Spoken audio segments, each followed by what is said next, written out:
Please open mind. Discern this in all information. Corey Goode and David Wilcock. The Return of Gonzales. Season 6, Episode 2. Summary and Analysis.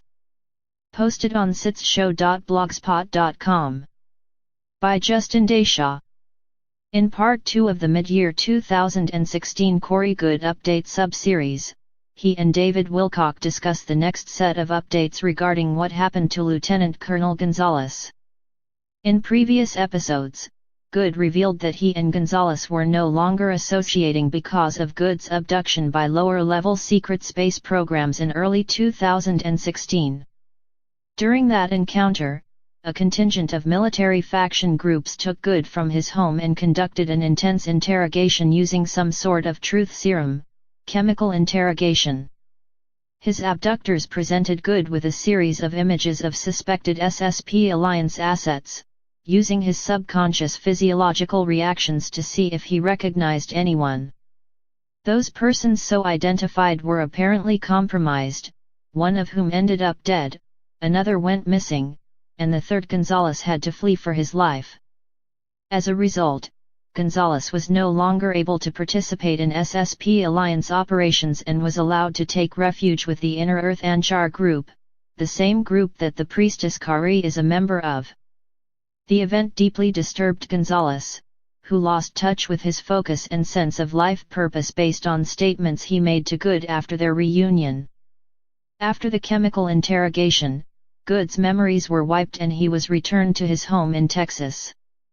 It was Kari, the Inner Earth Anchar priestess, who was able to help him regain his memory of the whole abduction experience, and she also informed him of the fate of those who had been identified during his interrogation. Gonzales was very upset, feeling that Goode had betrayed him, despite the fact that it was completely against Goode's will. This caused their relationship to suffer, and prior to regaining his memory of what happened in the abduction, Goode spent several weeks wondering why Gonzales was so unkind. While taking refuge with the Anchar, Gonzales went to two ancient builder race outposts on the planet Venus and near Jupiter, attempting to gain access to information or technology. In both instances, he was denied entry because he lacked humility. Later he acted in a duplicitous fashion towards his Anchari hosts, violating several boundaries that they had set for him. He was caught wandering into restricted areas and was apparently conducting reconnaissance, all of which eventually led to the Anchar asking him to leave. Thereafter, Goode was told that Gonzales was sent to the Mayan breakaway group for healing.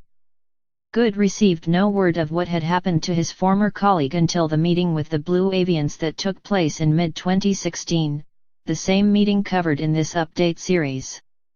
Gonzales was present and Goode could tell he had been completely changed by whatever the Mayan group was able to do for him. Goode was a bit anxious to see Gonzales, unsure of what to expect from his former friend. Gonzales was calm and had a pleasant serene look about him. During the initial part of this reunion, Gonzales became serious and apologized for his callousness, saying he was in a triggered state and not in a good place. Goode felt that Gonzales wanted to be forgiven and offered up absolution, which seemed to restore their former camaraderie. Gonzales shared that when he was with the Mayan group, they offered him something very special to know who he had been, who he was now, and who he will be. Goode had received a similar offer from the ancient builder race Sentinel when he and Kari traveled to Venus during the Antarctic reconnaissance mission, but turned down the offer.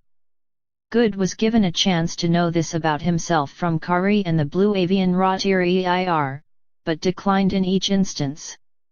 Kari didn't seem to be surprised by Goode's rejection of this consciousness-transforming information, saying that stubbornness follows him through all his incarnations.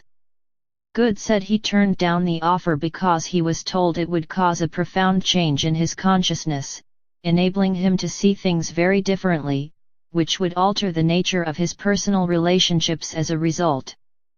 Goode could now see just how thoroughly such knowledge would affect someone, as Gonzales was given new eyes as a result of accepting the offer from the Mayan group.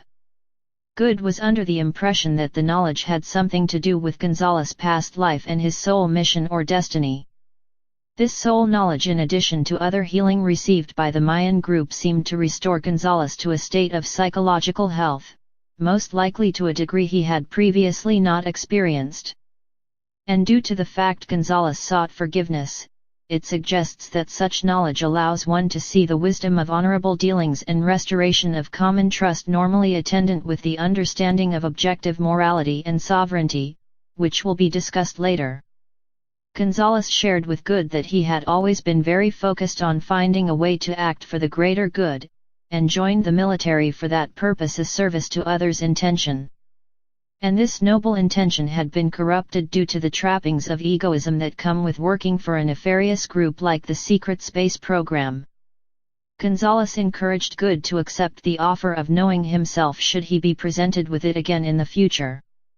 As an aside, Good has said many times in the past that the SSP Alliance is not a totally benevolent organization, and was heretofore working for the Cabal. Presumably, their current intention to free those enslaved by the Cabal have not purged them of their service to self-distortions. Gonzales said that he would remain with the Mayan group and no longer work with the SSP Alliance as a member of their ranks, retaining a degree of autonomy and freedom from the authoritarian hierarchy that likely caused his egocentric distortions of the past. Instead, Gonzales would act as a delegate to other groups in the solar system for the Mayans, presumably due to the fact he had established rapport with many different groups and would be valuable acting as a liaison or diplomat. Gonzales also provided information to Good about what was discussed in the previous episode regarding the battle that took place over the Antarctic. He added that there might be an opportunity to conduct operations that they originally intended but were unable to because Good and Wilcock failed to leak the data in time, as discussed in past episodes. Gonzales also said that he was told the Cabal and other groups were looking to take refuge in the southernmost continent because of the pending solar sneeze, the stellar conflagration discussed by Wilcock as an energetic ascension.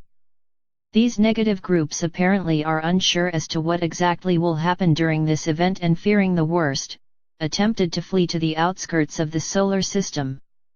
But as was discussed in the previous episode, an unknown group, that Good suggests could be part of the Earth Alliance, attacked the pumpkin seed-shaped craft, forcing them back to their Antarctic bases beneath the ice. Interestingly enough, President Barack Obama issued an executive order to prepare for extreme solar weather, lending credence to the notion that the Cabal is expecting some kind of coronal mass ejection to destroy society as it currently exists.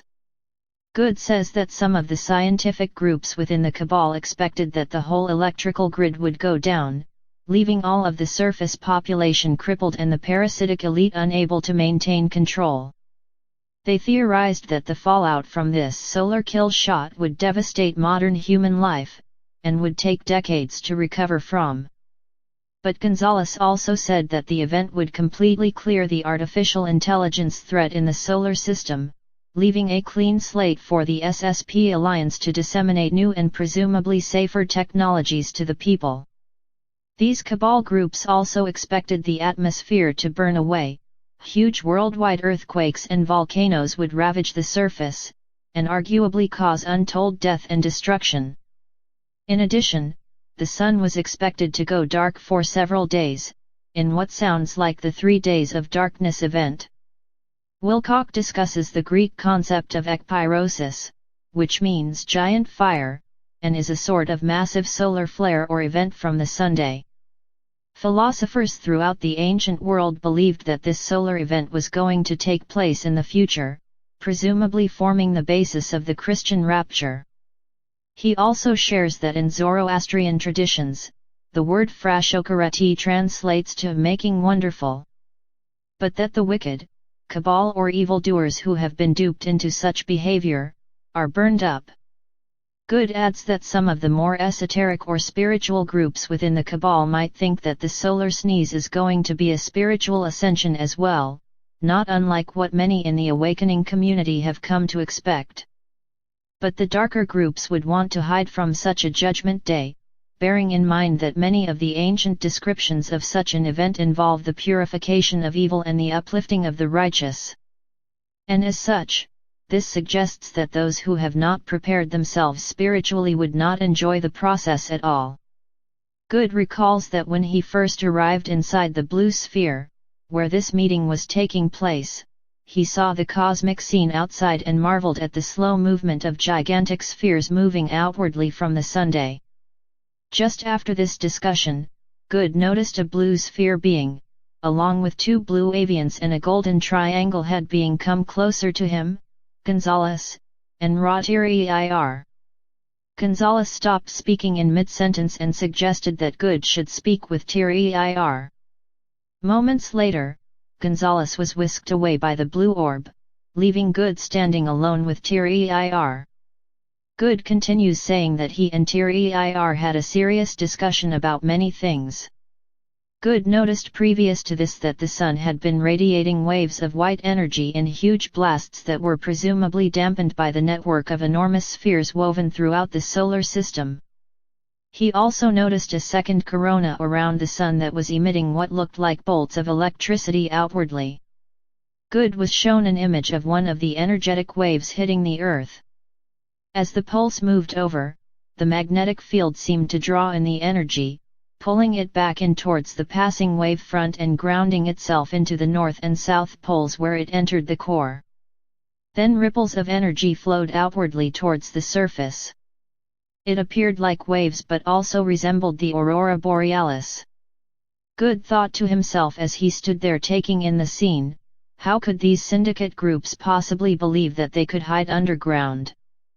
Tirir then tells Good that this is a pivotal time in the co-creative consciousness of the planet and that everyone on Earth is helping to decide what will unfold next, in some kind of collective consensus decision. Good was surprised by how much this was a factor in the events that are, and about, to unfold, as described by Tirir. Even some of the non-terrestrial groups who are on Earth at this time are playing a part in this global choice or nexus point. In the update provided by Good of this meeting, posted on his website, he said that Tirir discussed an optimal temporal reality. Good seems to think that this is what Tirir was describing in regards to the collective consciousness making a choice. This reminded Good of the so-called Mandela effect, which he described as people experiencing different timelines evident by divergences in memory regarding past events. Good was contemplating this idea while Tirir was describing this temporal reality choice, and the blue avian pulled out of Good's mind this thought, suggesting that this was indeed a very real phenomenon, adding that humanity is experiencing a merger of temporal realities. Good felt increasing anxiety from the magnitude of what he was being shown. And what Tirir described next heightened this sensation. Good was told that if this energetic event were to culminate now, less than 300,000 people from Earth would be ready for harvest or ascension. Tirir specifically mentioned the word harvest, a term used frequently in the Law of One to describe what many call ascension. Good and Wilcock discuss that in order for one to be harvested or evolve along the same line as the planet, which is ascending to fourth density positive or service to others, an individual would need to be 51% service to others as well. Good says that most people feel they have already prepared, or at least close, but clearly Tirir's assessment suggests otherwise. Good contends in his discussion with Wilcock that the control system of Earth is a factor, such as mind control operating at many levels of society. Wilcock adds it is not humanity's fault, but that at many levels acquiescence is a major factor. This is due to the control grid's capacity to lead people into apathy, uncaring of what one's choices do to others, and therefore hampers individuals in finding the motivation to rise above the control system's temptations, a form of socially acceptable spiritual stagnation. Good says that the control grid has been weakening in that it no longer has the same all-encompassing effect, which means it is now easier to rise above the control grid for those brave enough to attempt doing so. He adds the technology used for this purpose, when operating at such a high setting, has deleterious health effects on some people, like near-complete apathy likely when there is a lack of self-knowledge. The sun's energy is also affecting the control grid, preventing it from having the same effect it once had. Part of the reason for this limited harvest, Good says, is because the temporal realities have not finished adjusting yet, and once this takes place, it could make it easier for people to finally fully invest themselves in the service to others path. This would lead to a more likely optimal temporal reality where the majority of people become ready for harvest. Good emphasizes that one's choices are crucial in what is taking place. These things are not happening to the people but are being guided by them, implying that complacency and victim mindsets need to be abandoned for a proactive approach, helping to guide the Earth towards the optimal timeline Tyr spoke of. Good asked Tyr how one would determine if humanity had moved to the optimum timeline or not, and was told that if Wilcock and Good saw the world shaken around them that it would be a sign they were on the other than optimal reality. While standing in front of Tyr, Good thought to himself what could possibly cause both of them to experience this. Wilcock suggests that a pole shift could cause highly destructive massive worldwide earthquakes, but this was not what Tyr actually said. The choice would be a collective decision, not specific to Good or Wilcock alone but due to the nature of consensus reality, they would be forced to live through a less than optimal timeline. Wilcock suggests that even if a catastrophic event occurred, people would be pulled out before experiencing physical death unless a death event would be needed to purge negative karma. Good seems to agree and says that this discussion was probably meant to be a wake-up call for humanity to push for working through karma and strive to be more service to others. Good says that disclosure is part of this process so that a shift in consciousness can take place and people can be given a chance to change. But the truths need to compel one to change are largely self-evident, already in a state of full disclosure, and therefore any lack of evolution as a result of limited disclosure is self-imposed, although this point of view is obviously unpopular due to pandemic victimization consciousness. After this discussion with Tyr, another blue sphere flew in and Gonzales appeared next to the two other blue avians and the golden triangle head being. Gonzales made a joking remark about not being missed too much, which Good took as a sign he was happy. Wilcock says that this suggests the Mayan group's healing did not wipe away or completely transform Gonzales, despite the fact he was obviously profoundly changed. He then took Good by the shoulder and moved away from Tyr to continue their discussion. Gonzales said that there was an ancient burial ground in Antarctica close to the place where Good had done his reconnaissance with Kari in the Inner Earth shuttle. In this location, they were finding remains of beings with elongated skulls, wide hips, and small rib cages, which sounds remarkably like descriptions of the Egyptian royalty from antiquity. Furthermore, these beings appeared to have been flash frozen in the ice. Wilcock asks if they were giant-sized humans, to which Good says they were normal in stature. The remains' age ranged from 18,000 to 60,000 years old. The age blocks mentioned before by Good were suspended in the ice as well, which he says could have been evidence of some cataclysmic tsunami event that preserved everything in the ice by way of some kind of rapid cooling event. Gonzales also shared that during his time with the Anshar, when he was taking refuge after Good's abduction and chemical interrogation, he saw two Anshari priests walk through a cave wall as if there was nothing there. This happened on 2 occasions, and on the third he noticed a crack in the cave wall that allowed him to see the priests who were speaking to a number of giants of varying heights. One of them was sitting on a large boulder holding his head in his hand, making groaning sounds. It was shortly after this event that Gonzales was asked to leave the Anshar settlement. Gonzales then went on to say that the negotiations with the Earth Alliance and the syndicate groups, the Cabal, were not going well. The Cabal wanted everyone to be pardoned, not just those who were unwittingly acting as agents or the lower-level people, suggesting that the Earth Alliance did not want to give clemency to those who were more morally culpable for wrongdoing. Gonzales also said that the military intelligence groups were tracking Department of Homeland Security, DHS, assets that were preparing for social unrest throughout the United States. These groups heard that DHS was willing to stop any upheaval with extreme prejudice if needed. The military groups were placing covert operatives, secret agents, in various positions within shadow groups, those working to take actions against the cabal, observing them so as to eventually prevent any actions from taking place. Gonzales also said that the cabal would not allow Trump to become president even if they have to stab him on Inauguration Day. It wasn't clear whether they believe Trump has positive intentions if elected. The cabal's fear is that Trump cannot be controlled and that he could also make things difficult for the syndicates, and therefore must be eliminated. Gonzales also shared that during the negotiations, the cabal insisted that there would be no full disclosure, only a partial disclosure over a 100-year period, as discussed in previous episodes and updates.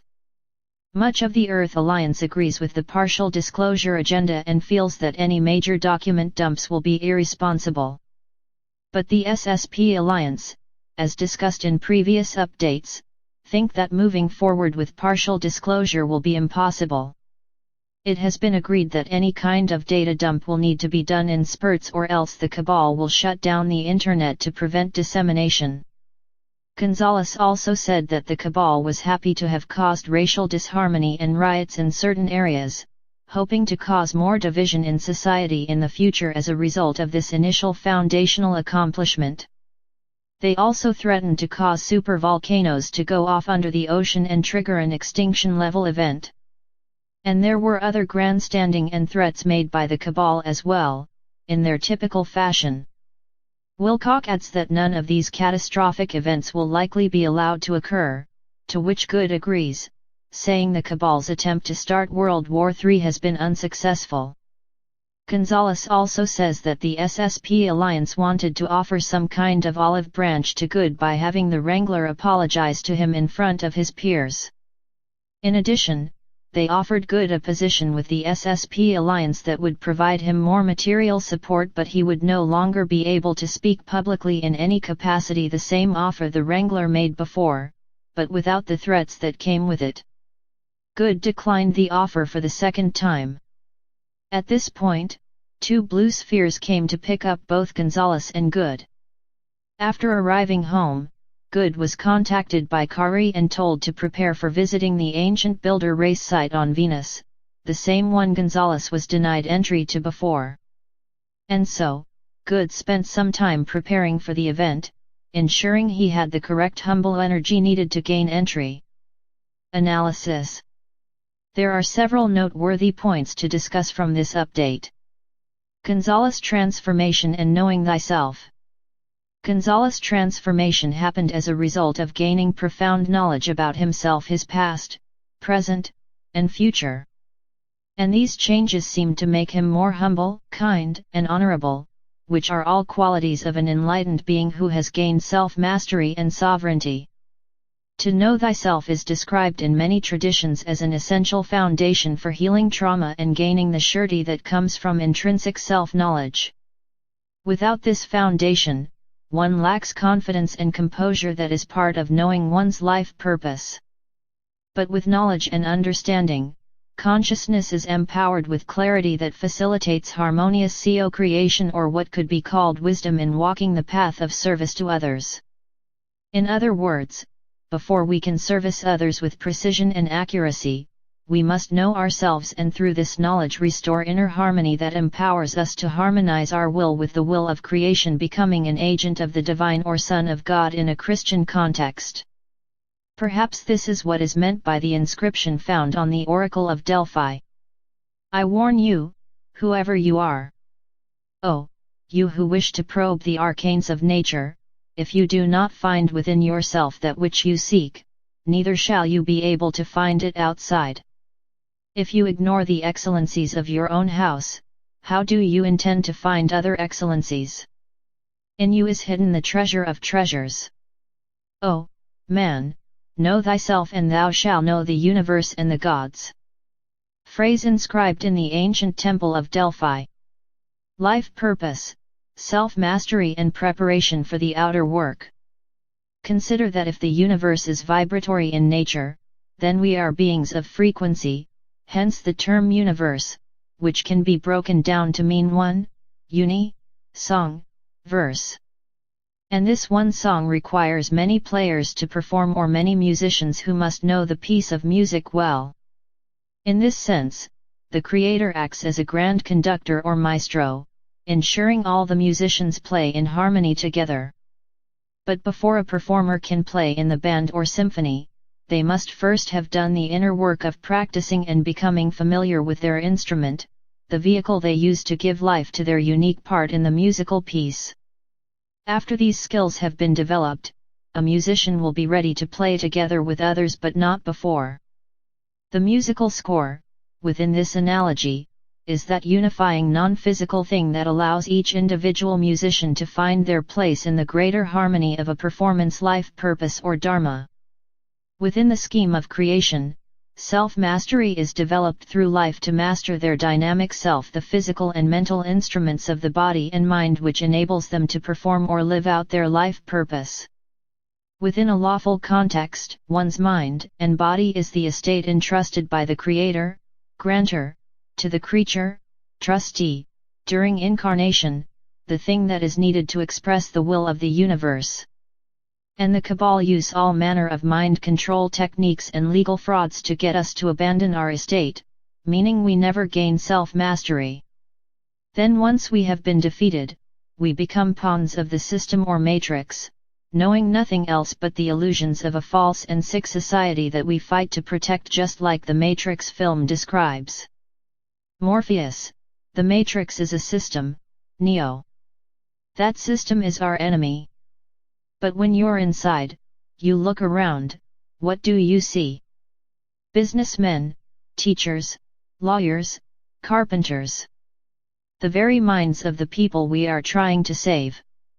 But until we do, these people are still a part of that system, and that makes them our enemy.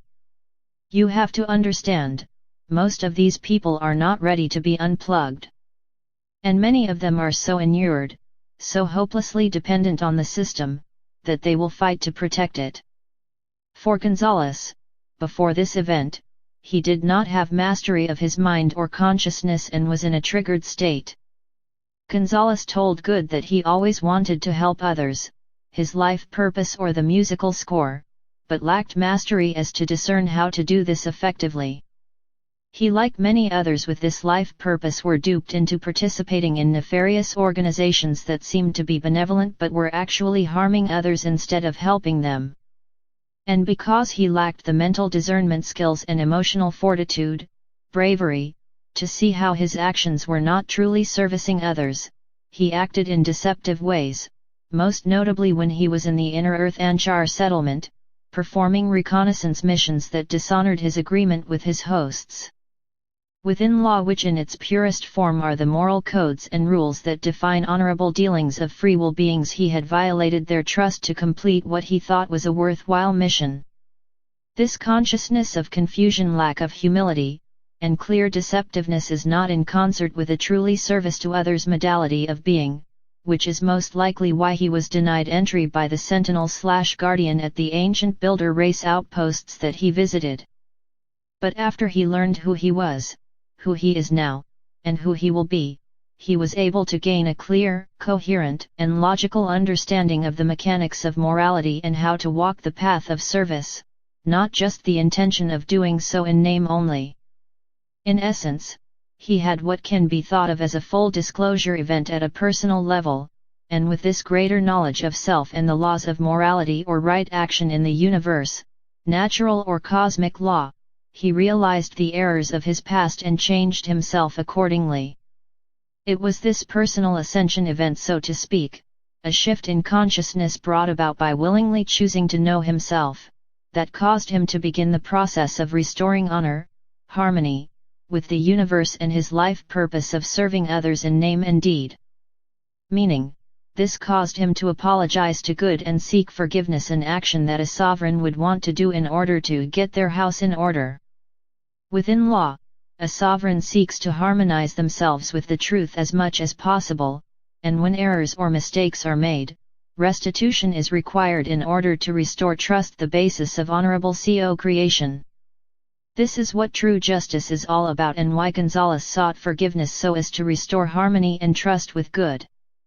His behavior underscores the oneness principle described in so many works discussing natural or spiritual law.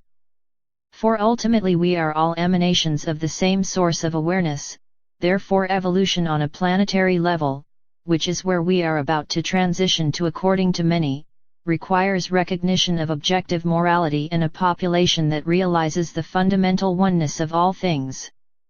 This is because ultimately separation consciousness, the basis of dishonor, breach of trust, and lawlessness controversy between individuals, is illusory and a product of limited knowledge, ignorance. Therefore, in order to realize humanity's full potential, and become the human organism, Gaia's awakened children, we must gain precise knowledge of self and the rules of creation, natural law and objective morality. Objective morality, mind and heart integration for knowing how to service others. The preceding points regarding morality, true justice, and honor are the specific mechanics each of us need to understand in order to further our polarization towards service to others. Mark Pacio and others refer to this concept as objective morality, which can be thought of as a precise logical and intuitive basis for actually becoming a sovereign being. When one gains enough knowledge of spiritual law, they are then responsible to use their powers of mind and body honorably, if they choose the service to others path. This means the universe authorizes karmic corrections or negative greetings as Wilcock and the law of one state, to help provide experiences to catalyze further evolution. In other words, knowledge of the truth and cosmic law gained must be used wisely, or else the universe will provide experiences that ensure the being learns their lessons. When one recognizes that this process is unfolding, they are beginning to understand what objective morality is, and with this knowledge they are held to a higher standard than those who have not yet evolved enough to make this choice. One cannot merely say the words "I am service to others" and expect to ascend. They must hold this noble intention while also seeking key knowledge and understanding to live it out to the fullest, always using self-reflection to verify if their actions are in harmony with their intentions. The process of gaining self-mastery and reaching for enlightenment is holistic in nature, incorporating the heart and mind as a balanced unified system of consciousness expression. In this way, one's initial intention to service others is reflected in experience, which must be contemplated and accepted, loved, in order to continue their training. Thus, the heart and mind working together are fundamental tools to one on the path of servicing others that eventually leads to a clear and concise understanding of objective morality, recognition of the rules of the universe described as natural law. When one lives out this knowingness with precision, it can be said that they have achieved a level of enlightenment and are sovereign to some degree. Without the heart's ability to empathize and feel, one's intentions may or may not service others. Without the mind's ability to critically analyze one's intentions and resulting actions, moral blindness and ignorance ensure one unwittingly harm others eventually.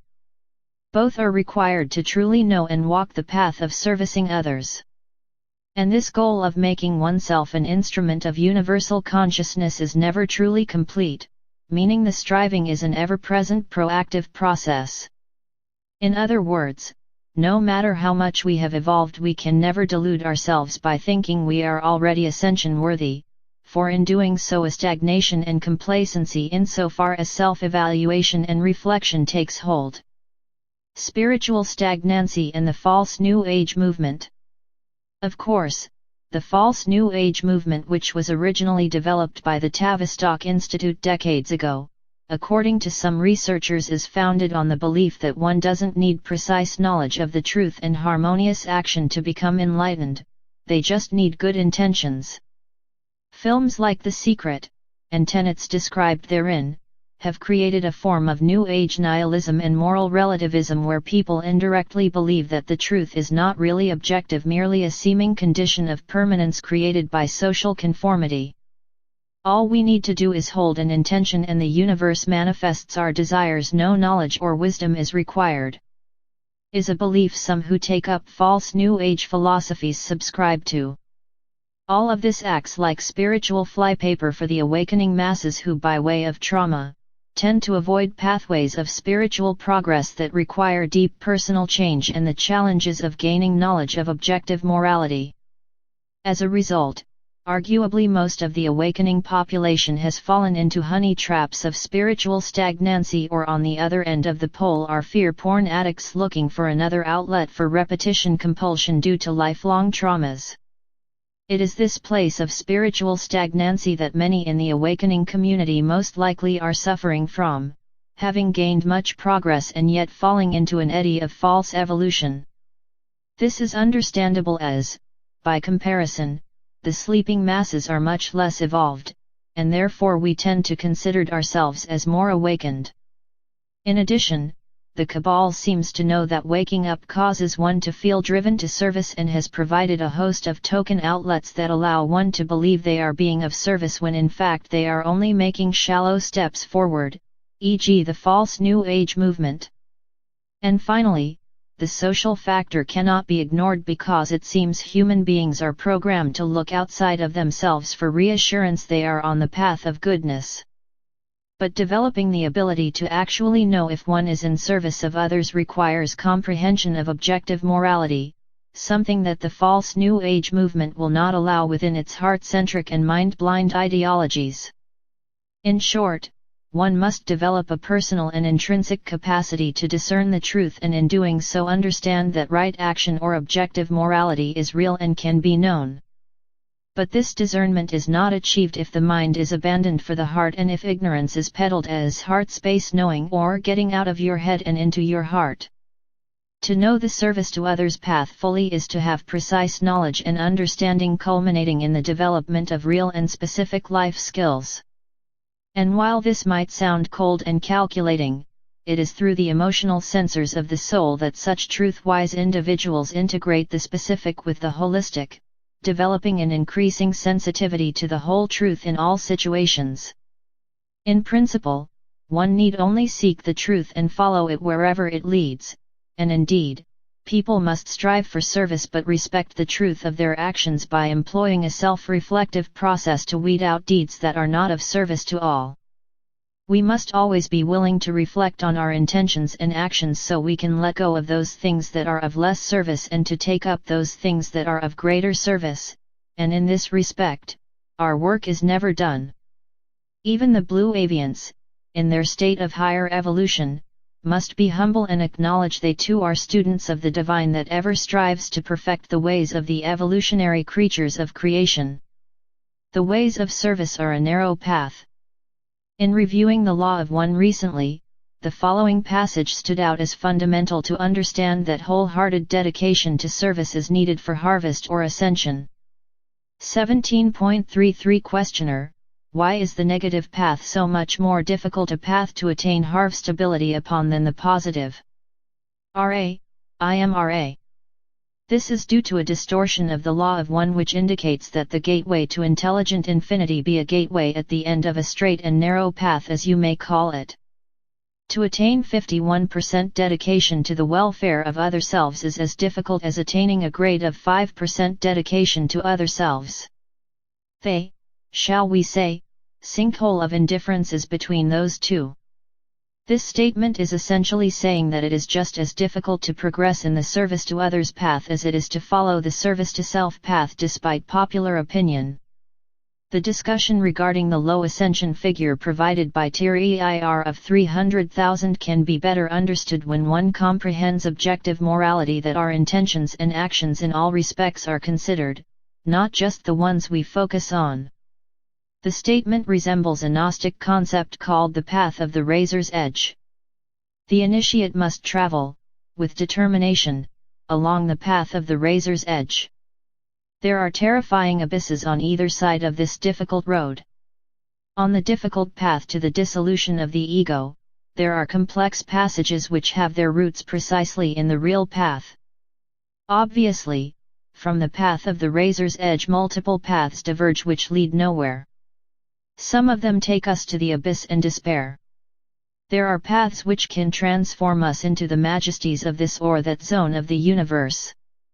However, they can never return us to the bosom of the eternal universal cosmic Father. There are fascinating paths of a most holy, ineffable appearance. Unfortunately, they can only lead us into the submerged devolution of the infernal worlds. In the work of the dissolution of the I, we need to devote ourselves completely to the innermost Christ. At times problems appear which are difficult to resolve. Suddenly the path is lost in inexplicable labyrinths and we do not know where it continues. Only absolute obedience to the innermost Christ and the Father who is in secret can, in such instances, wisely guide us. The path of the razor's edge is full of danger, both inside and out. Samael Ennuyer, The Great Rebellion.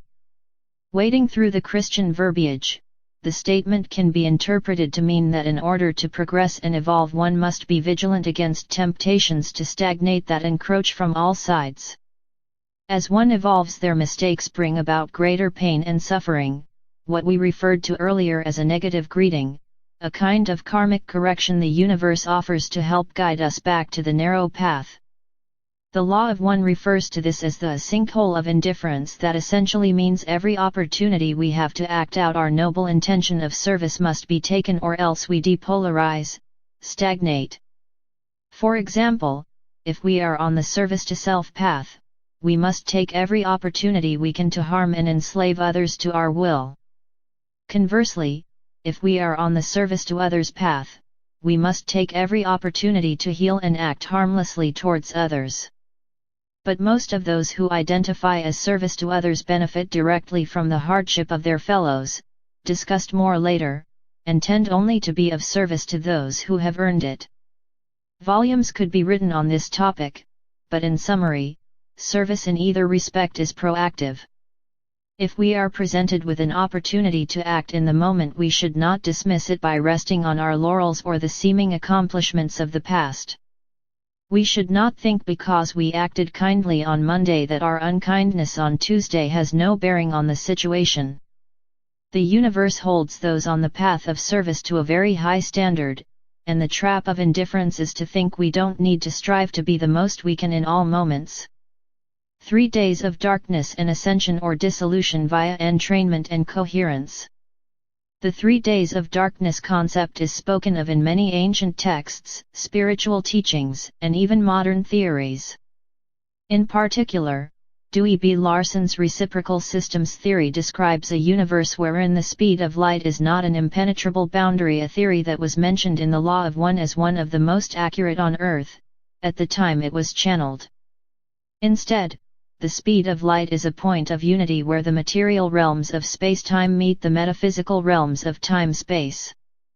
Within this model, stars slowly accumulate energy and eventually reach a critical point when a quantum leap of energetic expression occurs, much like in cymatics when a precise pitch of sound causes sand on a vibrating plate to jump from one geometric orientation to another. Larson also states in his book, Beyond Space and Time, that living things have a material component in space-time, a body, and a metaphysical component in time-space, consciousness, and therefore are harmonic with other systems like stars and planets because they also have these components.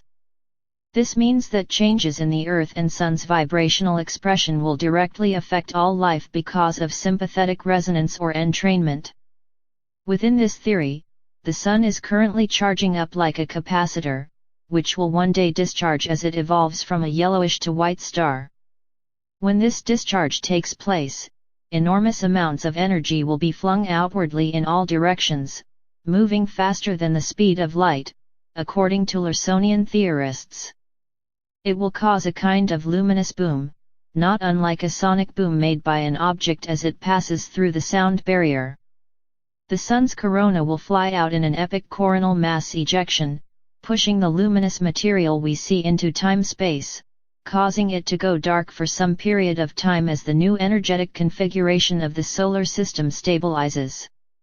The energy that flows through time-space, which can also be thought of as hyperspace, is intimately connected to consciousness, and it is likely that these waves of energy will pour over the Earth and all other objects in the solar system, in a kind of magnificent consciousness tsunami. What effect this event will have on life is unclear, but the work of Dan Winter, an electrical engineer and consciousness scientist, for lack of a better term, suggests that as energy approaches the speed of light, it organizes along the golden mean ratio or Fibonacci sequence, becoming highly fractal as it compresses towards the light boundary. If one considers how fractally harmonic frequencies affect consciousness, Kundalini experiences, which occurs at certain points on the Earth's surface and in sacred structures like stupas, then it stands to reason the energy emitted from the solar event, and megacoronal mass ejection will be incredibly coherent or organized. The energy will be organized in frequency ranges that produce harmonics that are very potent and related to the same ranges life employs, both physically and mentally. And via the principles of entrainment, systems of motion, bodies and minds in this case, that are harmonic with a source of energy, will harmonize via sympathetic resonance, changing their expression to match the stronger signal. In short, the solar burst will retune all living systems in the solar system, but the governing principle of free will determines if the energy received causes positive reorganization or destruction. Ascension or dissolution via frequency entrainment. To better understand this concept of sympathetic resonance or entrainment, which is fundamental to the so-called ascension event, consider metronomes synchronizing. The metronomes are harmonically connected to each other, which means they have a structure that allows their motions to transfer just like our bodies and minds are harmonized with the Sun and Earth system. If the metronomes are open to receiving the frequencies and allow themselves to change accordingly, then when conditions are right, they will synchronize. Synchronization is the ascension or evolution principle. It means that a more organized system of motion will always change a less organized system. An example of this is in cymatics when sand on a plate changes geometry depending on the frequency emitted. Similarly, the Earth-Sun system will be supercharged with energy causing a shift in expression synchronizing the solar system with the galaxy. This is a changing of frequency, third density to fourth density in the law of one system, that will offer a similar choice down onto all living creatures. If one fails to do the inner work of raising their vibration and becoming more service to others stepping in concert with the earth, their instrument or beingness will not be properly calibrated and dissolution or destruction of the life vehicle will take place. But this is part of the harvest process, as the soul of such individuals will incarnate on other worlds where their personal evolution can proceed in harmony with their free will. As another example of this principle of entrainment that governs vibrational systems, consider what happened to the Millennium Bridge in 2000. In this example, when the bridge started to wobble, it made walking across it in an out-of-step fashion very difficult, and thus people began to follow the path of least resistance, walking in harmony with each other. In effect, the collective consciousness of those walking in step caused a synchronization pulse to radiate through the bridge, making it very difficult for those walking out of step to move across. Similarly, the collective consciousness of humanity is guiding this evolutionary process with the earth itself as the strongest source of choice, for she has already made the decision to service others. Getting back to the bridge example, as long as one moved in step, walking was not that difficult. Conversely, if one tried to walk out of step, they would be pushed back and forth violently, eventually losing balance and might even fall down. Within this example, the Earth's choice to service others is the strongest signal, forcing everyone to either walk in step and therefore ascend, or walk out of step and burn up due to violent shaking. Those who fail to walk at all, those stuck in spiritual stagnation, the gulf of indifference, will suffer a similar fate as those who try to walk out of step, but as Wilcock suggested, they will likely experience a less violent transition. Only those who are walking with the same strength and potency as the earth are going to ascend, which means striving to be the most service to others as possible as the advisable course. An example of this destructive mechanism due to refusing to change, spiritual stagnancy, would be a glass shattering when a harmonic frequency is used at high amplitude. The pitch of the singer's voice sends waves of energy through the air at a rate that is harmonic with the glass's structure. This energy will be absorbed and expressed in the form of motion, causing it to vibrate rapidly. But since the glass cannot change itself to funnel the energy into transformation, changing its fundamental structure to accommodate the energy that we are calling ascension, it shatters due to inflexibility. Similarly, the evolutionary process for individuals is the same. We are being given a supercharged amount of consciousness energy by way of the solar event. If we are open and have done the proper work, this event will cause our mind and bodies to change drastically, just like the moving sand on a plate changes when the frequency is raised in cymatic studies. Stated again for clarity, the ascension is not happening to us but through us. The Earth-Sun galaxy system is merely providing us with greater amounts of consciousness energy, and it is up to us right now to prepare for this event and use the energy to either cause evolution towards fourth density positive or cling on to who we were, leading to violent shaking that destroys the body-mind vehicle. The energy received from the solar event will, like the glass shattering, be too much for the body to handle in its current third density state. As a result, if one has properly prepared by way of becoming service to others fully, they will use the energy to personally transform or transfigure the body into a new energy vibration, just like the sands did above when the frequency was raised. Therefore, our personal participation in this process is essential, and retroactive. In other words, as musicians meant to play the symphony of creation, we can't wait till the last minute to practice. We need to work hard now and take every opportunity we can to gain skills so that when the moment comes we are ready to groove with the earth and ride the waves of solar evolution. However, those who refuse to change and grow, like the glass that could not alter its shape, will shatter and the body-mind vehicle will dissolve. These examples almost perfectly describe the energetic shifting process, which is a mechanic that acknowledges the free will of all involved, ensuring that those who really did want to ascend will do so, as long as they have done the required inner work beforehand. Again, a musician must prepare for a performance before it actually takes place. Finally, the energy received by the body and mind system will most likely be experienced in a unique subjective setting that allows an individual to experience this shift in a way that their free will can guide. It is possible that this will be felt as a kind of mass out-of-body experience or DMT trip, which some individuals who go through traumatic brain injury describe. A kind of soul shattering will take place during the 3 days of darkness, causing those who have failed to polarize enough, the undecideds, to dissolve and enter a dreamlike transition wherein they will materialize on a world more suited for their evolution. Those who are service to self will not be in harmony with the new Earth-Sun frequency and therefore experience a rapid dissolution of the life vehicle, like shattering a glass with sound, the conflagration described by ancient texts. But those who have polarized enough or tuned their minds and bodies will experience a profound cosmic event of incredible blissful splendor, a kind of cosmic tundra that, like Gonzales, might show them who they were, who they are, and who they will become. And like him, this will profoundly shift their consciousness in ways that their current limited state can only imagine, much like one shakes off the fetters of a bad dream when waking from sleep. But to be clear, the above-mentioned descriptions are extrapolations based on Larsonian physics, the effect of coherence on the heart and mind as observed by Dan Winter and Heart Math, as well as suppositions of how extreme bliss states cause elevated levels of DMT to be released. At this stage, no one knows for sure what will happen. But it is arguably a good practice if one is seeking to ascend with the earth to constantly strive to become more service to others both in name and deed.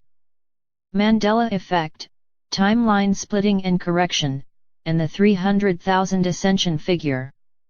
The Mandela effect is the divergence of memory from recorded historical events, which some contend is evidence that timelines are merging or changing.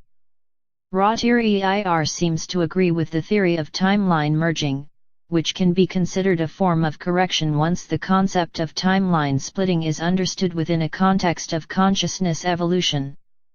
The progress of the universe at large is the master timeline, so to speak, that entrains onto lesser systems that can break off from it via free will choice.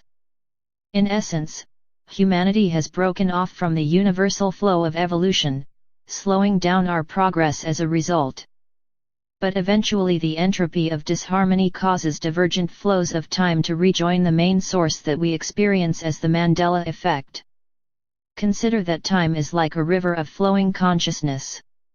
Time itself is the agency through which individuals experience a change in space, and is therefore guided by free will choices. When one acts in ways that are dissonant or divergent from the flow of creation, described in religions as sin or going against the will of the Creator, this causes a temporary split to occur, a karmic correction timeline, wherein the individual can, through experience, slowly change and regain harmony with the will of creation.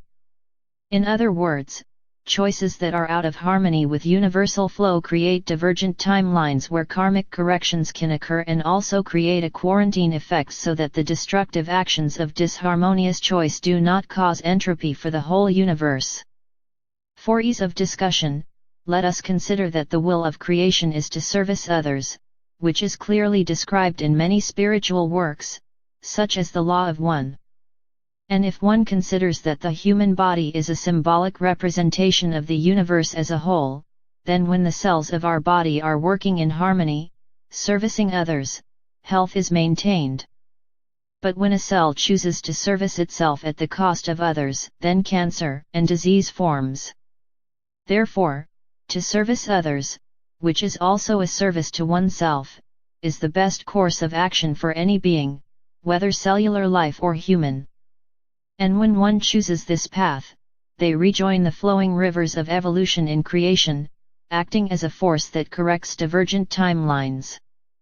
As an allegorical example, consider someone rowing a boat or kayak in a river. If they paddle with the flow of the water, they can move forward along the course with great speed and little effort, yet if one tries to turn around and go against the current, vast amounts of energy are exhausted. And it is likely that they won't actually move backward, only at best remaining at a fixed location. If evolution through time and space is forward progress along the river's course, then to turn against its flow means lack of evolution, and eventually, the body will give up in the effort. Now consider that if one paddles against the current in a precise way, they can expend less energy but create an eddy or swirling bubble of flow that moves in place but does not progress. It would give the rower a feeling that they were moving, but overall no progress would be made. This eddy or bubble would separate them from the flowing waters of the river, acting as a kind of quarantine against the current. This example is a good method of understanding how our planetary choices of mass consciousness have not only created a quarantine around the planet but also a split in the timeline that allows for the flowing waters of change to be suspended. The will of creation is to service others, and when we choose not to do that, we, metaphorically, spin in that eddy of water, which slows down our evolutionary progress and creates a separate bubble of time that allows karmic correction to occur. Since the universe is founded on free will, the Creator provided rules, natural law, and methods for allowing the creatures of time and space to swirl around in a state of evolutionary suspended animation, preventing their harmful actions from destroying the universe as a whole. And this is essentially where humanity has been for some time, arguably for thousands of years. Karmic corrections in the form of life lessons reveal to the individual the folly of servicing the self without wisdom, which is similar to stubbing one's toe or feeling pain as a result of making a mistake. The cook who forgets to put on an oven mitt will be more apt to remember to do so after having burnt their hand on a hot stove. The musician will work harder to learn their craft when becoming aware of an off note. People will feel the folly of lies and deception when their fellows cease to deal with them for breaking their trust.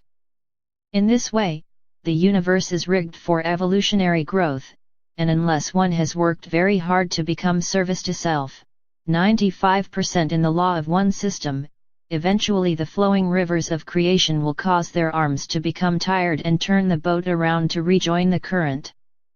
This is probably why Good said in the past that any temporal realities that were created by time manipulation naturally correct themselves, which seems to be confirmed by other alleged insiders like Al Bielek in the Montauk testimony. In this sense, the human race has failed to gain mastery and has used their incredible powers of manifestation with selfishness and harmful actions.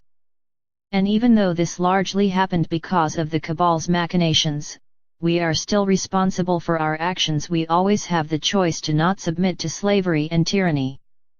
We have become cancer to the earth body with which we move, breathe, and have our being. And for thousands of years, we have been able to labor under delusions or ignorance pushed onto us by the cabal who know better.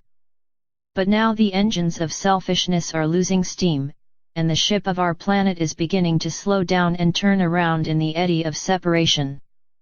And as a result, the bubble of divergent time that the cabal is trying to force through is losing energy, causing the timeline merging effect that Thierry spoke of. And like the entrainment example described above, the solar system where this quarantine operates, which was recently sealed by way of the outer barrier, is beginning to retune itself back to the will of creation, rejoining the flow of all that is. As a result, timelines appear to be merging, which we experience as the so-called Mandela effect. But it seems the optimal temporal reality has not yet been chosen. The sphere beings seem to be providing a buffer for this process, using the massive spheres as energy dampeners so that the Earth and those who haven't finished preparing yet can do so. And like Thierry said to Good, if this was not happening or if the harvest happened now, only 300,000 would be ready.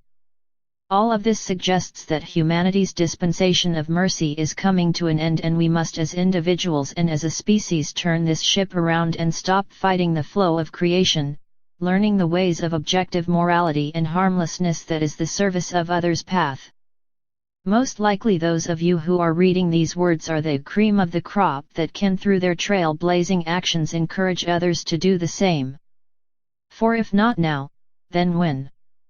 If not you, then who? Service to others, objective morality, and contractual reality. Let us now discuss what being service to others means and how this relates to the concept of objective morality. It is a very involved topic and we will focus on a few key points in this brief analysis. Morality in most people's minds is subjective. That is to say, what is right or wrong in our current estimation is often described as a personal choice.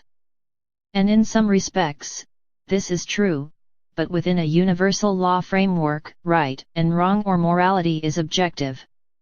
We might justify our harmful actions from limited consciousness, but a sovereign has the knowledge of natural law to know with laser-like precision when their actions harm or help others. Free will is a primary distortion, as described by the law of one, which in this context means that one must consider the will of others when taking actions to manifest their desires. Recognition of free will choice is a key tenet of objective morality. Negotiating honorable contracts and agreements where we make our desires known to others, notice, is very important, especially when acting our desires means affecting others. In this way, when we benefit from the harm of others even if we aren't aware of it, a karmic debt is created.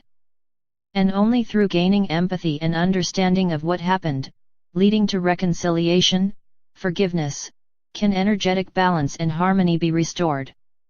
It isn't enough to recognize harm is being done, we must actually take steps to change so that harm ceases and harmony is restored. For example, if we purchase clothing that was made in a sweatshop, where someone was forced against their will to make an item, a karmic connection is made. Similarly, when we consume foodstuffs that came from horrific conditions like in the meat industry, a karmic debt is formed. And only through knowledge and an earnest desire to reconcile can restoration be effected.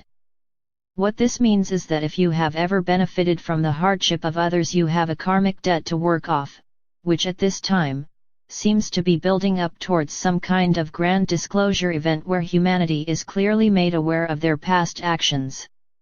In this way, we are now being given a chance to change as individuals and then pool our collective energies to change the status quo so that the harmful actions of society that have largely been ignored due to social conformity can finally be arrested, healed, and changed. We must find the courage to let go of our personal desires that hurt others, even if it means a drastic change to our way of life, such as a loss of social prestige. In short, the contractual nature of reality are the rules of creation that govern how free will beings interact with each other. When one chooses to realize their desires without considering the will of others, they are on the service to self path. When one acknowledges and harmonizes their will with others, sometimes choosing not to manifest their harmful desires, they are on the service to others path. All of this can be described with incredible precision using the principles of a contract, outlined in the below presentation. Law is a term that describes something that is immutable within a scientific context, and this same meaning applies within a consciousness setting, although it is not as obvious. Gravity can be ignored when we make steps in life, but the result of each step is always without fail bound by the rules of gravity. Similarly, free will's primacy can be ignored, but the manifested result of any action will always reflect the consciousness that was used to create it. If we seek to ignore the will of others, controversy or problems are sure to arise. For example, if you had an agreement with your roommate to clean up the dishes, by not doing so, your roommate might get upset and resent you, which might hinder further cooperation in the future. We can certainly choose to ignore this agreement to do the dishes, but the price is disharmony and separation. When we violate trust, failing to honor free will, we create a climate of mistrust, which is by definition separation consciousness expressed as a division of co-creative enterprises. We tend not to work with people we can't trust. All of this suggests that morality, the word that refers to conduct or behavior that is in harmony with recognition of free will, is objective. It is real and exists beyond merely our perception. Beyond intentions, self-reflection as a way to determine service to others. While our would-be masters would like us to believe that there is no such thing as objective right and wrong, and we get to make it up as we go along, moral relativism, in truth, when we dishonor our fellows, violate agreements, and act selfishly harming others, there is always a price to pay. Children easily recognize this common-sense principle of equitable dealings or trustworthiness. Objective morality is of prime importance when seeking to precisely understand what service to others means. While being nice is certainly a valid description, it is somewhat hazy. Someone can be nice when harming others, thinking that because they have a positive intention the fruit of their actions may not matter as much. But objective morality dictates otherwise. In short, holding a positive intention isn't enough, it has to actually effect positive change in the world through our actions. There must be coherence between our thoughts and actions. The phrase "the road to hell is paved with good intentions" is appropriate in that one without a critical mind and vision might suppose that a good intention is all that is needed to positively impact the world around them. Hitler might have believed that purging humanity of lower races was a good intention, but since this belief did not acknowledge free will choice, he caused untold harm. Doctors who are ignorant of cures for cancer might think that chemotherapy and radiation is a good thing, but due to their ignorance and limited knowledge, they cause harm and suffering overall. Blind belief in one's intentions alone leads to many harmful actions in the world. The cabal's matrix of control is founded on destroying a person's capacity to think critically so that they never realize they are being used as pawns through illusions of good intentions. Therefore, Only by bravely seeking the whole truth and penetrating the shadow self, can we reconcile our harmful actions of the past and stop the wheel of karma. While many in the awakening community have grasped the importance of positive intentions and loving thoughts, an essential foundation for servicing others, a moral and enlightened being looks for the effects of these causes in the world. A musician cannot just hope to play well on the day of a performance and choose to never practice. Instead, they must try out their good intentions and see what actually happens, always striving to correct their mistakes so as to improve their performance. Similarly, we who intend to be service to others must be brave enough to look at the fruit of our labors, else we succumb to moral blindness and unwittingly harm our fellows under the guise of positivity.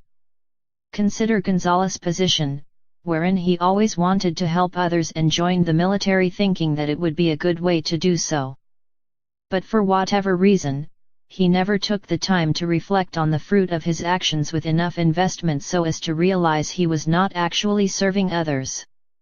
And so we too must do this self-reflective work so we can gain knowledge of what we have actually done with our noble intentions, and most especially change ourselves when errors are found. This is what Carl Jung called shadow work, saying that those things we refuse to become conscious of rule our lives as fate. Until you make the unconscious conscious, it will direct your life and you will call it fate. C.G. Jung. The ability to self-reflect and analyze requires an active mind, something that the false New Age movement has also tried to get most of the awakening ones to abandon.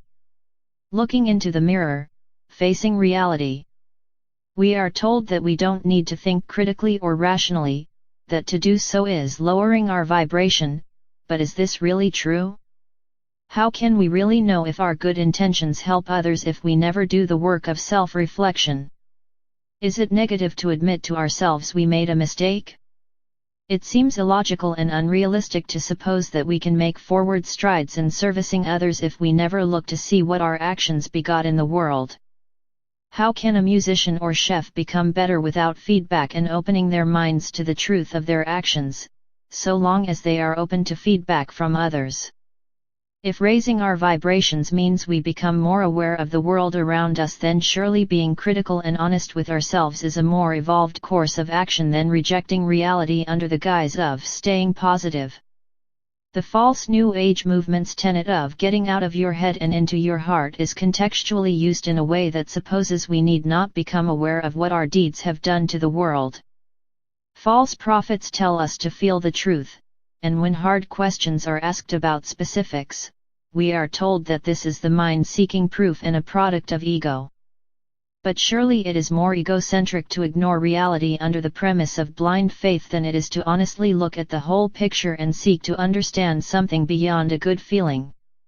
For those of us seeking to ascend and increase the number of 300,000 to the greatest figure possible, it seems more productive to balance our good intentions and feelings with an honest appraisal of what is happening around us.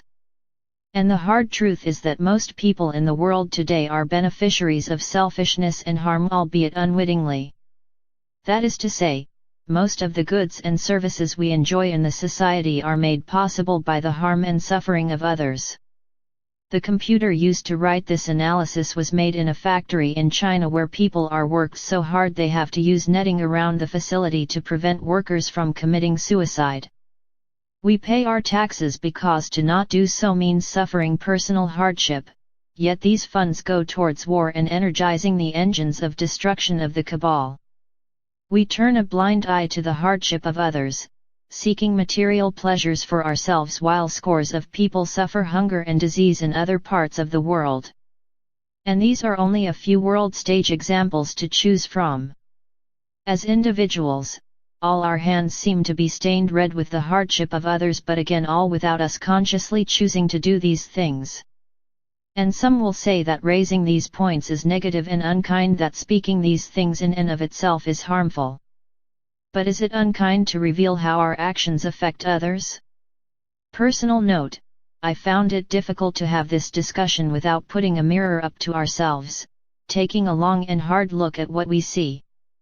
I do not intend to cause others distress or make people feel uneasy, but speaking as someone who has gone through addiction, it is not possible to heal and change without facing reality. And I think the basis of any addiction is unconsciousness, especially our addiction to a society fueled by the hardship and suffering of our fellows. Breaking the cycle of addiction to harm and selfishness. As a people, we must detoxify ourselves from those things that cause harm and suffering to others even though we did not consciously choose them. We all grew up in a world where it seemed like we had no choice but to live a selfish life and feed the status quo in the process, but those times are coming to an end. Now it is a matter of facing the harder truth, which seems to be, if we really want to ascend with the earth, we have to stop making excuses and change ourselves regardless of how uncomfortable that might feel at first. And as hard as facing that choice might seem, there is hope in working together.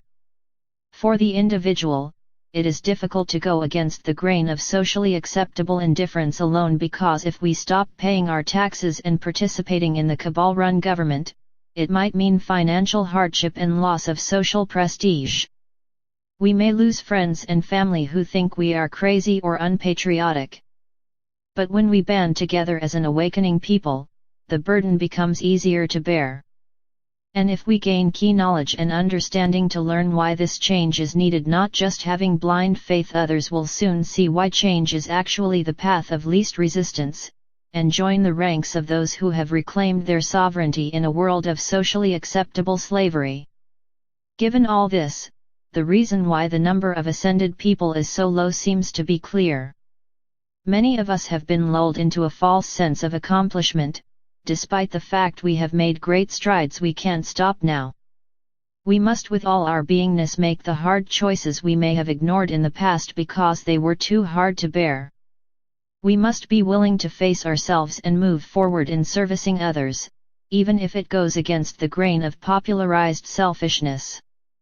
The fact is, making the full transition to service to others means all those friends and family who are still unwittingly servicing themselves will most likely turn away from us. We must decide, is it better to suffer in hell with others, or strive for heaven even if it means walking alone? But the good news is the path of wholehearted service to others is not a lonely one. And while we may lose touch with those closest to us for a time, eventually they might learn from our example and take their place alongside us. We will undoubtedly make new friends and find new soul families as each of us turns around and starts rowing our boats in harmony with all that is. And like Gonzales, we will have the sureness and confidence of one who knows who they are, and where they are going, filled with the joy of knowing this is our true life's purpose and path. Slavery versus sovereignty effects on the sun and earth. It has been said that out of the animal kingdom, humans are the most powerful beings for affecting the physical world.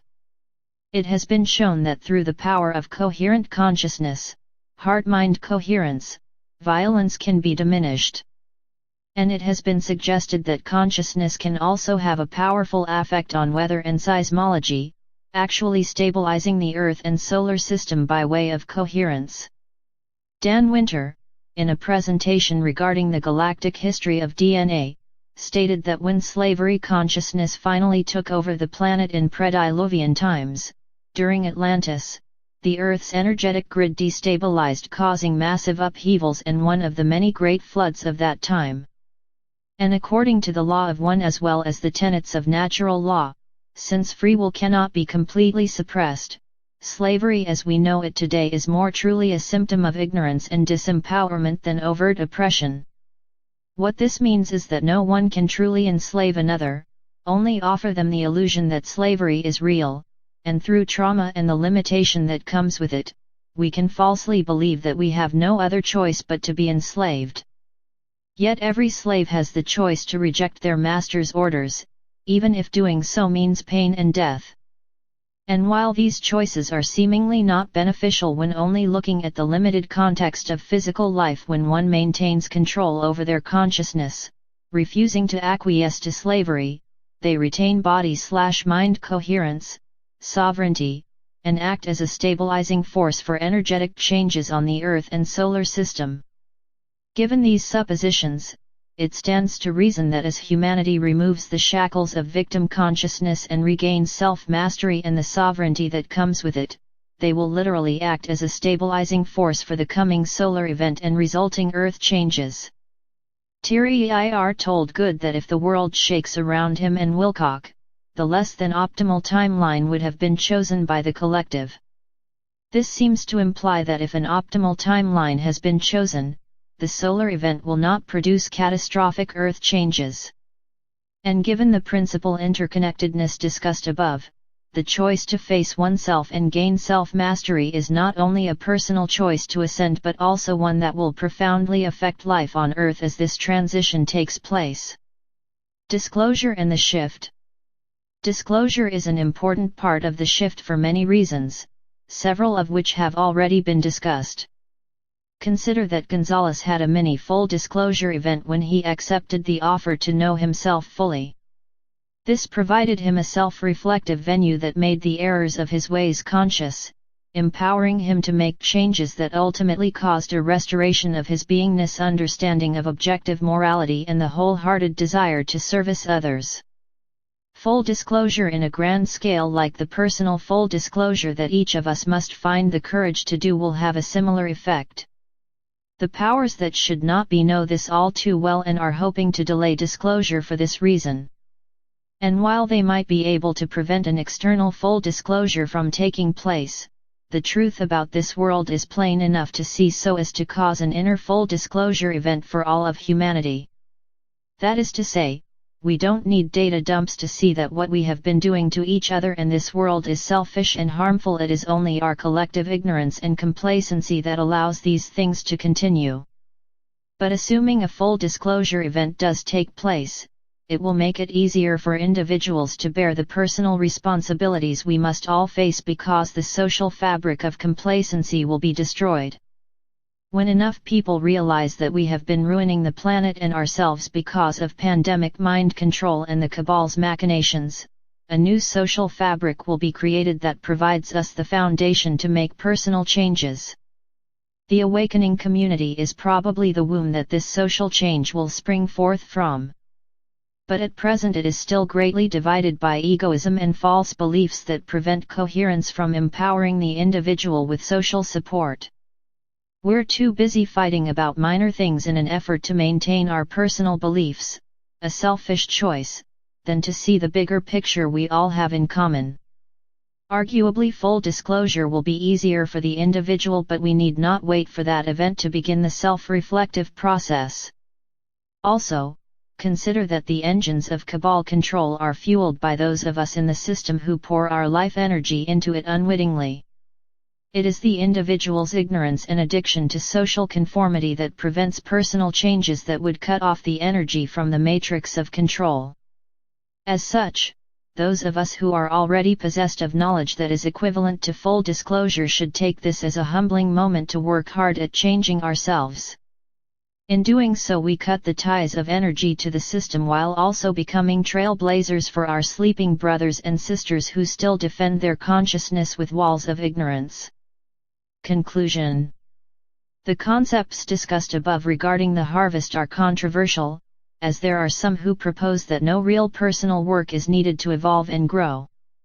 The ascension will happen even if an individual hasn't gained the required energetic coherence, but I think there is enough evidence to consider that this idea may not be valid. Perhaps that will be the case, I cannot speak with absolute certainty. But I do think regardless of whether ascension happens or not, we can right now do the inner work and benefit ourselves and the planet at large. I feel that this is an empowering perspective to contemplate. There are so many problems we face as a species and as custodians of the Earth Mother, most of which can be solved by individuals gaining self-mastery and working together with their fellows to change the world for the better. Almost all of the hardships we have faced over the eons were made possible because we, the custodians of the planet, haven't taken up this duty to protect and service others wholeheartedly. But wouldn't it be rewarding to do so? Imagine a world where a growing population of people find within themselves the caring to change their ways and make strides, heal their fellows and the earth. Whether or not the ascension happens, in this sense, isn't as important, for it is something that is in the future, which tends to distract us from the present. Why not focus on the here and now and be all we can be, breathing life into the noble intention of servicing others with honor and respect? I, for one, intend to do just that. And instead of walking alone, I think there are an enormous number of people who would love to do the same. We need not wait any longer. We need not hold back our light from shining through the darkness, because we really are the ones we've been waiting for, and to me, that is very encouraging. Thanks for listening and